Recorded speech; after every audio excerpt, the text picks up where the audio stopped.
Wishnowsky's punts that are difficult to catch? Yeah, the one thing about him is one of the reasons why we really liked him coming out. He's uber talented. He's super talented. And you guys have seen the progression in his career going into the third year. But he can hang the ball. He's got so many different tricks in his bags, so many different clubs in his bag, that his balls just fall different ways depending on which balls he wants to kick and when he wants to use those. And we obviously talk about that stuff collectively, and he's done a nice job with that over the years he's been here. I mean, he has 16 balls that have even been muffed or bobbled since he's been here, and he does an excellent job at that. So in his short career, he's been here only 2.5 years, you know, but 16 balls either muffed or bobbled, and 5 of those we were lucky enough to recover. You know, 3 of those this year. Sherfield getting 2 of them, obviously one against Jacksonville and the one last week, and then River Craycraft getting 1, so a total of 3 this year. And guys, they really like it. I mean, they really like it. They're hard. We've had guys here try to catch them, you know. Wes, who's done it a ton, Wes says it's one of the hardest balls to catch. Some of our other guys on the staff have tried to catch them, so it's a fun thing we do, and he does a really nice job with that, and hopefully that'll carry forward and help us out some. So turnovers are the biggest thing in wins and losses, and he's helped us get 5 of them since he's been here, so it's been great. Richard, you said you guys talk about when to use certain tricks that are in the bag. I know you don't want to give away the secrets, but like in a general sense, what are like conditions that you're looking for to maybe go with something like that? What are the things that play into that? Yeah, win is always a factor. When you talk about those things, but there are also tendencies of the returner as well. So those things you talk about as well, depending on. I'm not saying that was the case with that kid last week. I'm not saying that he's a good player. I'm not saying anything against that guy. But those are the things you study in general, like every week. What balls does he struggle to catch? What balls does he not like? Which direction does he not like going? Does he struggle with a right to left wind? Does he struggle with a left to right wind? Does he struggle with a banana ball? Does he struggle with, just different types of kicks? And see if you can find a way to help your football team. And I'm glad the punt team was able to do that last week and help the football team. 2 muffs led to 10 points, and that was a good deal. But again, it's a new week, and that week's over. We got a lot of stuff we gotta clean up, which we've been doing, and we're looking forward to Atlanta.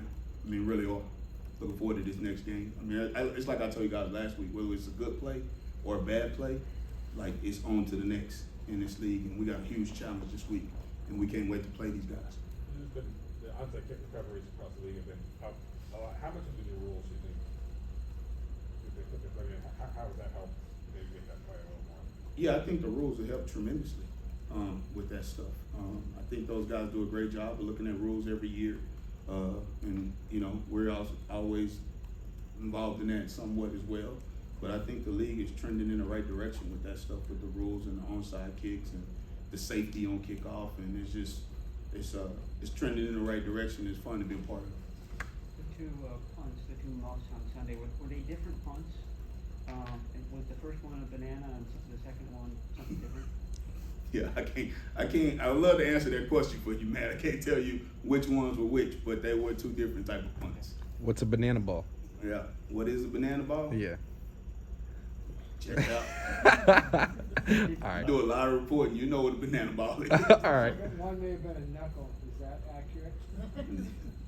One of them did. Yes. One of them did know.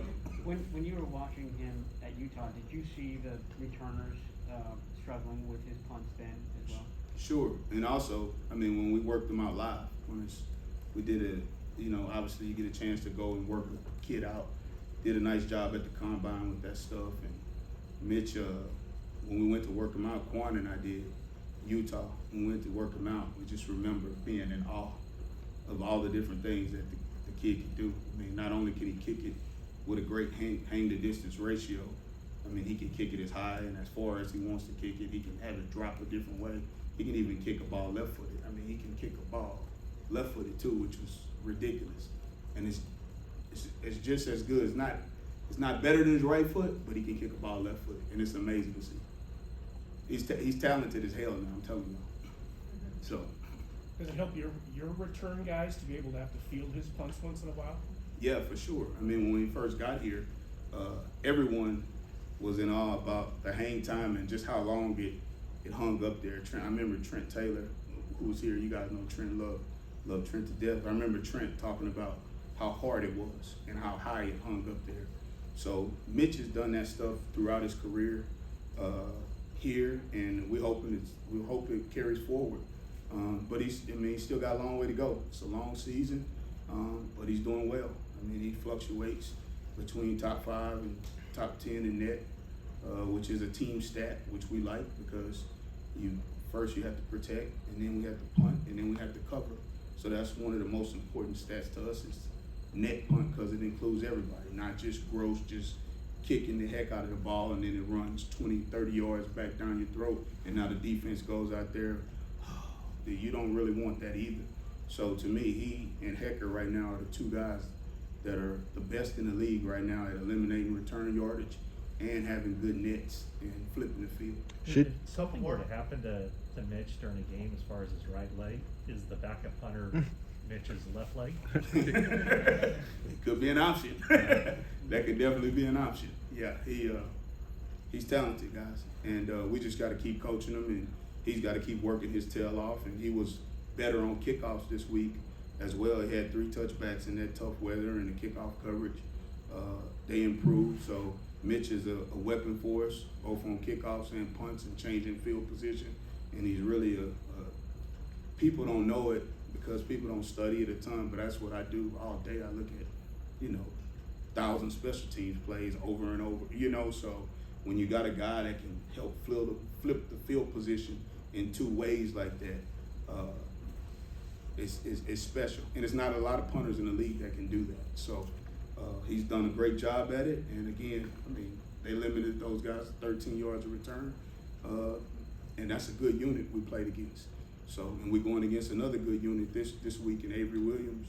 It's a good returner. So we got a huge challenge, and our focus is really more on Atlanta more than anything else. So Should Mitch be the NFC Special Teams Player of the Week? I mean, do you feel he's deserving? Because he's not going to get that recognition, I'm right? always going to love my guys to be the Special Teams Player of the Week, but he definitely had they've already announced that, obviously. Oh, sorry. And he didn't win it, but he's won the NFC Special Teams Player of the Month. He's won Special Teams Player of the Week. I want him to win NFC Special Teams Player this week. I'm done with last week. I want him to win this week. But yeah, he in the punt coverage, they love him. So he's special, and I'm glad we got him. So Is there any concern with Robbie Gould? no, Robbie's done this for a ton of years. Robbie will get back to work like he always does, and I know he'll be excited to go out there and kick again. But he's mentally tough. He's no concern there. It's a reason why he's kicked 17 years in this league. It's a reason why he's on the top of the all-time list. There's reasons for that. And he'll get back to work. And there's no concern there for me at all.